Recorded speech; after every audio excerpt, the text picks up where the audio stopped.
आकाशवाणी लखनऊ से प्रस्तुत है प्रादेशिक समाचार।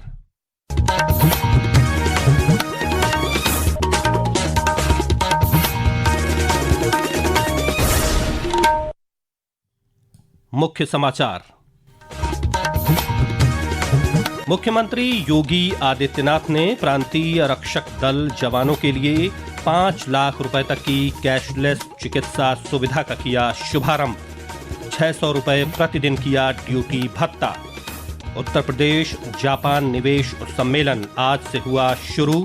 200 से ज्यादा जापानी उद्योगपतियों के साथ बनेगी निवेश की रूपरेखा।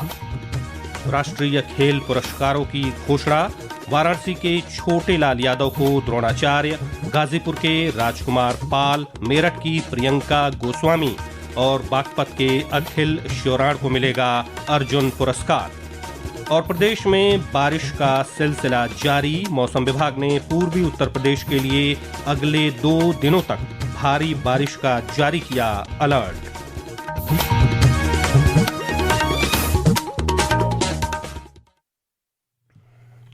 नमस्कार, प्रदेश के समाचारों के साथ मैं राघवेंद्र त्रिपाठी। और अब समाचार विस्तार से। मुख्यमंत्री योगी आदित्यनाथ ने आज गोरखपुर में पीआरडी जवानों को सपरिवार प्रतिवर्ष 5 लाख रुपए तक की कैशलेस चिकित्सा सुविधा देने का ऐलान किया। श्री योगी ने प्रांतीय रक्षक दल के सम्मेलन में जवानों का दैनिक ड्यूटी भत्ता 600 रुपए करने की घोषणा भी की। इसके साथ ही मुख्यमंत्री ने लखनऊ में लगभग 23 करोड़ रुपए की लागत से बनने वाले बहुमंजिला पीआरडी बैरक का शिलान्यास किया। कार्यक्रम को संबोधित करते हुए उन्होंने कहा कि प्रदेश में कानून व्यवस्था बनाए रखने में और विपरीत परिस्थिति में पुलिस प्रशासन का सहयोग करने वाले प्रांतीय रक्षक दल के सभी स्वयंसेवकों का सेवाभाव और अनुशासन प्रदेश की प्रगति तथा सुरक्षा का मजबूत स्तंभ है। मुख्यमंत्री ने कहा कि पीआरडी के स्वयंसेवकों के लिए प्रदेश में अवस्थापना सुविधाओं का विकास हुआ है। अच्छी सरकारें आती हैं तो सबके अच्छे दिन भी लाती है। पहले पुलिस के अधिकारियों और जवानों के लिए भी अच्छी बैरक की सुविधा नहीं हुआ करती थी। प्रदेश के अंदर 56 जनपद ऐसे हैं जिन जनपदों में उस जनपद की सबसे ऊंची बिल्डिंग अगर किसी की होगी तो पुलिस कार्मिकों के बैरक की होगी। होमगार्ड के स्वयंसेवकों के लिए भी अब अच्छी अवस्थापना सुविधाओं का विकास हुआ है। अब प्रांतीय रक्षक दल के लिए भी अब हाईराइज बैरक के निर्माण का कार्य लखनऊ में संपन्न हुआ है। पीआरडी जवानों के सम्मेलन में राज्य मंत्री राजनीतिक पेंशन, सैनिक कल्याण और प्रांतीय रक्षक दल डॉक्टर सोमेंद्र तोमर ने कहा कि पीआरडी जवान के सैनिक शांति, सुरक्षा और जनसेवा के मजबूत आधार हैं। दिल्ली और उत्तर प्रदेश में यूपी जापान निवेश सम्मेलन का आयोजन किया जा रहा है। उद्घाटन सत्र में कल सूचना और प्रसारण मंत्री अश्विनी वैष्णव और कृषि मंत्री शिवराज सिंह चौहान भाग लेंगे। 5 दिवसीय इस निवेश सम्मेलन के माध्यम से उत्तर प्रदेश सरकार का उद्देश्य जापानी कंपनियों की व्यावसायिक रुचि को ठोस निवेश, प्रौद्योगिकी हस्तांतरण, संयुक्त परियोजनाओं और बड़े पैमाने पर रोजगार सृजन में परिवर्तित करना है। इस सम्मेलन में 200 से अधिक प्रमुख जापानी उद्योगपति, मुख्य कार्यकारी अधिकारी, व्यावसायिक प्रतिनिधि और नीति निर्माता भाग ले रहे हैं। उत्तर प्रदेश और जापान प्रौद्योगिकी, नवीकरणीय ऊर्जा, पर्यटन, विनिर्माण, स्टार्टअप, कौशल विकास, एआई, सेमीकंडक्टर और अन्य क्षेत्रों में नए आयाम तलाशने के लिए एकजुट हो रहे हैं। गृह विभाग ने श्री राम मंदिर में चढ़ावा चोरी मामले में पहली गठित विशेष जांच दल एसआईटी की फाइनल रिपोर्ट को आगे की कार्रवाई के लिए श्री राम जन्मभूमि तीर्थ क्षेत्र ट्रस्ट को सौंप दी है। एसआईटी ने यह रिपोर्ट शासन को सौंपी थी। श्री राम जन्मभूमि तीर्थ क्षेत्र ट्रस्ट के अनुरोध पर पहली एसआईटी का गठन गत 13 जून को राज्य सरकार ने किया था। हालांकि सुप्रीम कोर्ट के निर्देश के बाद गठित दूसरी जांच टीम की जांच अभी जारी है। भारतीय जनता पार्टी के राष्ट्रीय अध्यक्ष नितिन नवीन ने विनोद तावड़े को उत्तर प्रदेश का प्रभारी और जगदीश ईश्वर भाई पटेल को सह प्रभारी बनाया है। श्री तावड़े को प्रदेश प्रभारी बनाए जाने पर भाजपा अल्पसंख्यक मोर्चा के राष्ट्रीय अध्यक्ष कुंवर बासित अली ने कहा कि उनकी शैली सबको साथ लेकर चलने की है और वे संगठन को मजबूत करने तथा पार्टी की योजनाओं को लागू करने में अहम भूमिका निभाएंगे। केंद्रीय वाणिज्य और उद्योग राज्य मंत्री जितिन प्रसाद ने आज पीलीभीत के जिला अस्पताल में प्रधानमंत्री दिव्याशा वयोश्री केंद्र का वर्चुअल उद्घाटन किया। सामाजिक न्याय और अधिकारिता मंत्रालय द्वारा संचालित यह देश का 109वां पीएम दिव्याशा वयोश्री केंद्र होगा, जिसमें दिव्यांगजनों और वरिष्ठ नागरिकों को कृत्रिम अंग व सहायक उपकरण प्रदान किए जाएंगे। उद्घाटन समारोह में 18 दिव्यांगजनों को मोटराइज्ड ट्राई साइकिलों का वितरण किया गया। ये समाचार आप आकाशवाणी लखनऊ से सुन रहे हैं। ताज़ा समाचार जानने के लिए आप हमारी वेबसाइट news.on.air.gov.in पर लॉगिन कर सकते हैं। इसके साथ ही आप प्रादेशिक समाचारों का ये बुलेटिन हमारे YouTube channel news on AIR Lucknow पर भी सुन सकते हैं।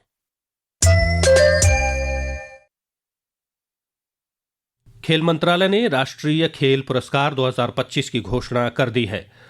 Boxing coach Chhotelal Yadav, athletics coach Parveer Singh और शूटिंग कोच नेहा नंद कुमार चहवाड़ को द्रोणाचार्य पुरस्कार दिया जाएगा। बॉक्सिंग कोच छोटेलाल यादव उत्तर प्रदेश के वाराणसी जनपद के रहने वाले हैं। वह पूर्व राष्ट्रीय चैंपियन और भारतीय महिला बॉक्सिंग टीम के कोच रह चुके हैं। उधर महिला बैडमिंटन डबल्स जोड़ी त्रिसा जौली और गायत्री गोपीचंद समेत विभिन्न खेलों के 15 अन्य खिलाड़ियों को उत्कृष्ट प्रदर्शन के लिए अर्जुन पुरस्कार दिया जाएगा। अर्जुन पुरस्कार प्राप्त करने वालों में प्रदेश के गाजीपुर जनपद के हॉकी खिलाड़ी राजकुमार पाल, बागपत के निशानेबाज अखिल श्योराण और मेरठ की एथलीट प्रियंका गोस्वामी का नाम भी शामिल है। भारतीय फुटबॉल के दिग्गज खिलाड़ी इसायाह अरुमनायागम को अर्जुन पुरस्कार लाइफ टाइम से सम्मानित किया जाएगा।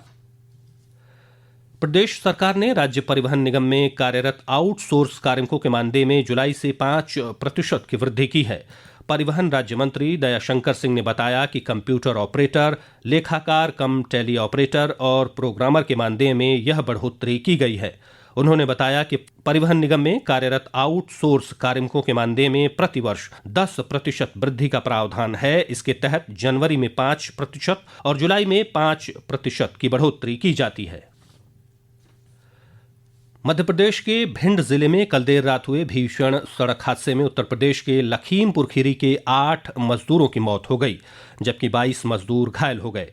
हादसा नेशनल हाईवे 719 पर गोहद क्षेत्र के छिमका गांव के पास हुआ। हादसे पर मुख्यमंत्री योगी आदित्यनाथ ने दुख जताते हुए उत्तर प्रदेश के मृतक मजदूरों के परिवारों को 2-2 लाख रुपए की सहायता राशि देने की घोषणा की है।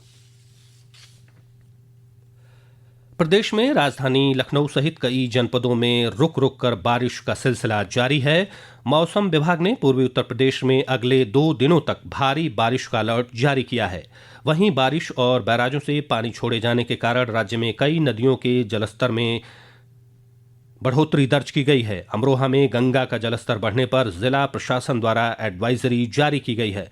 उधर वाराणसी में गंगा नदी के लगातार बढ़ रहे जलस्तर को देखते हुए श्रद्धालुओं की सुरक्षा के लिए एहतियाती कदम उठाए गए हैं। एसीपी अतुल अंजान ने बताया कि गंगा में नावों का संचालन फिलहाल अग्रिम आदेशों तक बंद किया गया है। जल पुलिस और एनडीआरएफ की टीम अनाउंसमेंट के माध्यम से लोगों को सचेत कर रही है। गंगा का जल स्तर में लगातार बढ़ोतरी देखी जा रही है। आज 66.90 मीटर लेवल है और अभी भी 4 सेंटीमीटर पर आवर के रेट से लगातार बढ़ोतरी हो रही है, क्योंकि यहाँ पर लाखों की संख्या में श्रद्धालु लगातार आ रहे हैं। श्रावण मास भी चल रहा है। उनकी सुरक्षा को देखते हुए प्रिकॉशनरी नावों का संचालन अग्रिम आदेशों तक बंद किया गया है। भविष्य में जैसे ही जल स्तर सामान्य होगा और जो बहाव है उसकी गति सामान्य होगी, आगे के निर्णय लिए जाएंगे। नाविकों को भी दिशा निर्देश दिए गए हैं। साथ साथ में पूरे घाटों पर डीप वाटर बैरिकेडिंग की गई है। और अंत में मुख्य समाचार एक बार फिर। मुख्यमंत्री योगी आदित्यनाथ ने प्रांतीय रक्षक दल जवानों के लिए 5 लाख रुपए तक की कैशलेस चिकित्सा सुविधा का किया शुभारंभ। 600 रुपए प्रतिदिन किया ड्यूटी भत्ता। उत्तर प्रदेश जापान निवेश सम्मेलन आज से हुआ शुरू। 200 से ज्यादा जापानी उद्योगपतियों के साथ बनेगी निवेश की रूपरेखा। राष्ट्रीय खेल पुरस्कारों की घोषणा। वाराणसी के छोटेलाल यादव को द्रोणाचार्य, गाजीपुर के राजकुमार पाल, मेरठ की प्रियंका गोस्वामी और बागपत के अखिल श्योराण को मिलेगा अर्जुन पुरस्कार। और प्रदेश में बारिश का सिलसिला जारी। मौसम विभाग ने पूर्वी उत्तर प्रदेश के लिए अगले 2 दिनों तक भारी बारिश का जारी किया अलर्ट। इसी के साथ प्रादेशिक समाचारों का ये बुलेटिन समाप्त हुआ। अगला बुलेटिन रात 8 बजे FM पर प्रसारित किया जाएगा। नमस्कार।